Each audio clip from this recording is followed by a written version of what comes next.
On behalf of the government of Edo State, I celebrate the gift of a new year with all my beloved Edo people and residents.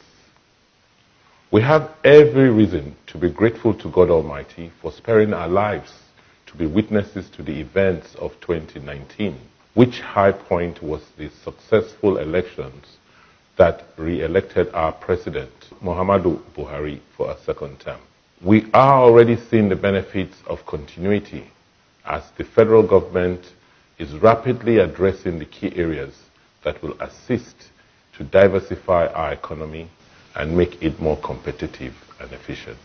I want to specially thank Edo people for the confidence and encouragement which you continue to show to us as a government, particularly in the face of the political challenges which are being promoted by a few individuals who are intent on derailing the developmental strides we have fought to build in the last 3 years.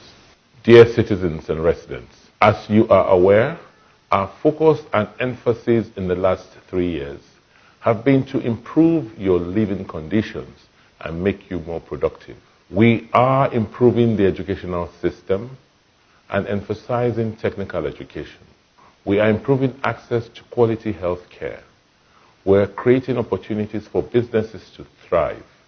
We are providing more jobs, and we are investing in infrastructure. Even though we have achieved successes in many of our policy areas, we still have a long way to go. From our experience so far, we are convinced that although the challenges are daunting, but as a people and government, we can significantly change our circumstances and place Edo State, and indeed our country, where it should be in Africa.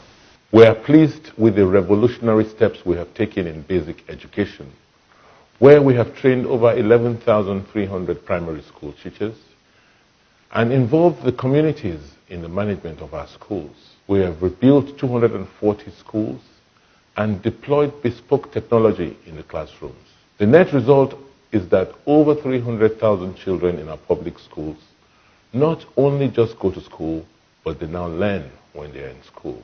Satisfied with the situation in primaries 1 to 6, our priority in the year 2020 is to redefine and improve the quality and pedagogy in the junior secondary school system. Our aim is that when a child goes through the first 9 years of learning in the Edo State basic school system, he or she will have achieved the basics to achieve success in life. Improving the health and well-being of our people is an imperative part of our economic growth. As a result, through the Edo State Health Improvement Program, Edo HIP, we rehabilitated 20 healthcare centers to meet a minimum standard of healthcare delivery and trained over 500 workers to provide quality services.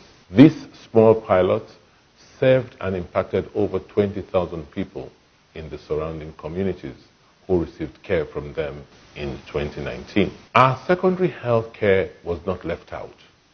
We opened the Edo Specialist Hospital to give referral care with high quality standards. With the enactment of the mandatory health insurance law, more people can now access care. I am pleased to announce that beginning from today, January 1st, 2020, all civil servants in the Edo State Public Service will be enrolled in the Social Health Insurance Scheme, which guarantees efficient and affordable health care.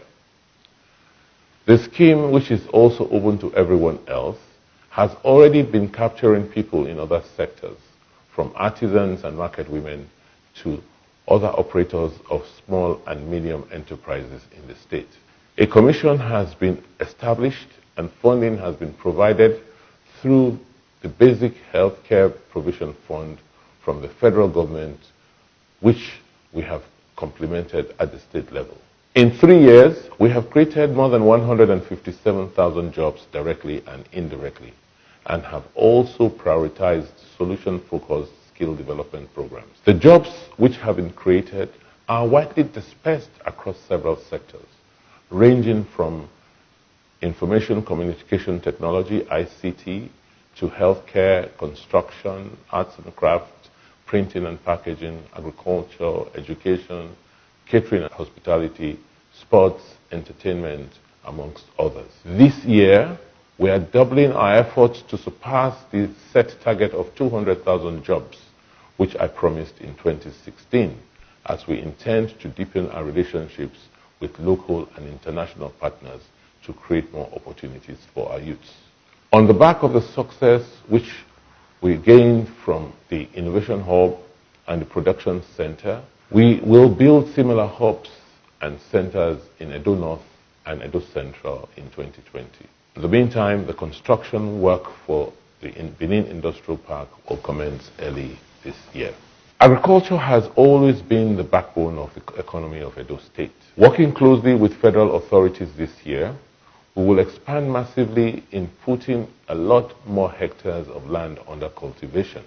From the experience which we have gained, we will assist farmers in preparing land and provide them access to inputs and financing. Under the Edo Agripreneur Program, priority will be placed on rice, cassava, and maize, livestock, poultry, and piggery.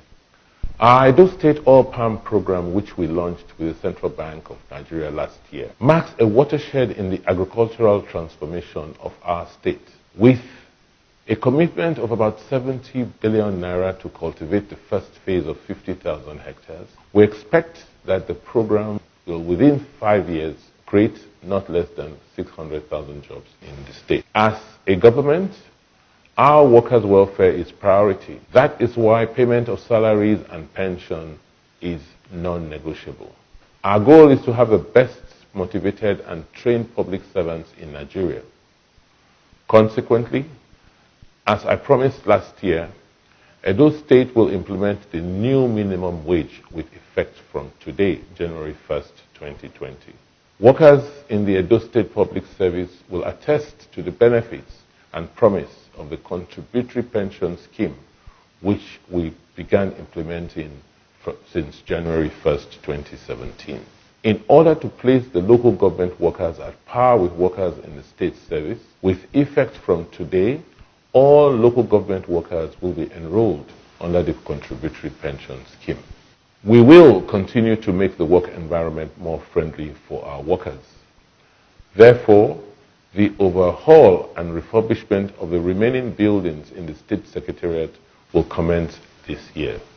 In addition, the Chief John Odigye Oyegun Public Service Training Academy will commence training of all categories of public servants and equip them with top-of-the-range skills to better serve us all. Fellow citizens, we want to assure you that despite attempts to distract us, we will not relent in pursuing our well-thought-out reforms, policies, and programs which are targeted at attaining our vision of creating the Edo State of our dreams. Edo State is now regaining its lost glory as it now plays host to major national events like the National Arts Festival in 2019 and the National Sports Festival, which will hold this year. The Benin Airport, which now has night landing and instrument landing facilities as a result of our intervention and the support of the federal government, has now come back alive with over 5 airlines flying the route. Because electricity is critical to attaining our goals, we are exploring all options available to us as a government to make electricity available to our citizens. This is why we supported the 55 megawatt CCTEC Osiomo power plant, which will be commissioned this year. Some of the electricity will be purchased directly to power street lights, government buildings, and industrial clusters. We are also committed to bringing the development closer to everyone through the Constituency Development Program, which we run in partnership with members of the Edo State House of Assembly. That is why in the 2020 appropriation, we have earmarked that the sum of 250 million naira will be spent directly in each of the 24 constituencies in Edo State. I want to assure you, fellow citizens, that we will not relent in our efforts at infrastructural renewal, industrialization, and social development programs, which we are currently undertaking across the entire state.